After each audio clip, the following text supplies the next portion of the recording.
बुजुर्ग मूसा था। खुदा ने उन्हें बानी इसराइल को आजादी दिलवाने के लिए चुना था। बुजुर्ग मूसा ने फिरौन से कहा, मेरे लोगों को आजाद कर दो, खुदा चाहते हैं कि वो अपनी इबादत आजादी से करें। मगर फिरौन ने मन कर दिया और कहा, मैं कभी तुम्हें जाने नहीं दूंगा। तब खुदा ने फिरौन और उसके लोगों पर बहुत सी मुसीबतें भेजीं। पहले दरिया का पानी खून बन गया, फिर टिड्डियों का हमला हुआ, फिर अंधेरा छा गया और हर तरफ बीमारियां फैल गईं। लेकिन फिरौन अब भी ना मना। आखिर एक रात खुदा ने एक अजीम निशान भेजा जिसमें फिरौन को एहसास हुआ कि अब उसे बानी इसराइल को छोड़ना ही पड़ेगा। उस रात हर मिस्री घर का पहला बेटा मर गया, मगर बानी इसराइल महफूज रहे।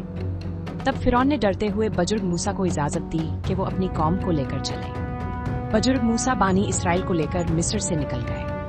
उनका सफर एक नए मुल्क की तरफ था जहां वो खुदा की इबादत आजादी से कर सके।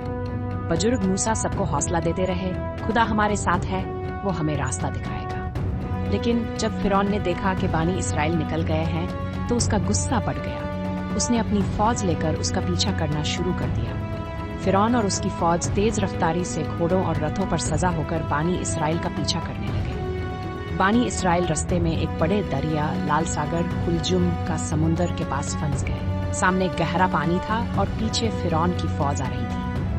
लोग घबरा गए और बुजुर्ग मूसा से कहने लगे, अब हम क्या करेंगे? क्या हम फिर से फिरौन के गुलाम बन जाएंगे? बुजुर्ग मूसा ने खुदा से दुआ की। खुदा ने उन्हें हुक्म दिया कि वो अपनी लाठी आसा को पानी पर मारे।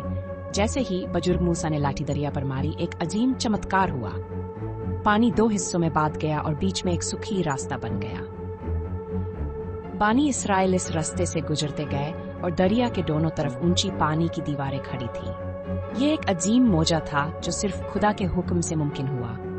जब सब लोग सुरक्षित रूप से दूसरी तरफ पहुंच गए तो फिरौन और उसकी फौज भी हमें रास्ते पर चल देगी। लेकिन जैसा ही वो बीच में पहुंचे, खुदा ने पानी को वापस मिला दिया और फिरौन की फौज समुद्र में डूब गई। बानी इजराइल को आजादी मिल गई और उनको ने खुदा का शुक्र अदा किया। ये कहानी हमें ये सिखाती है कि अगर हम खुदा पर भरोसा करें तो वो हर मुश्किल वक्त में हमें बचा सकता है। बुजुर्ग मूसा का ईमान और हिम्मत हमें सब्र, भरोसा और हौसले का सबक देता है।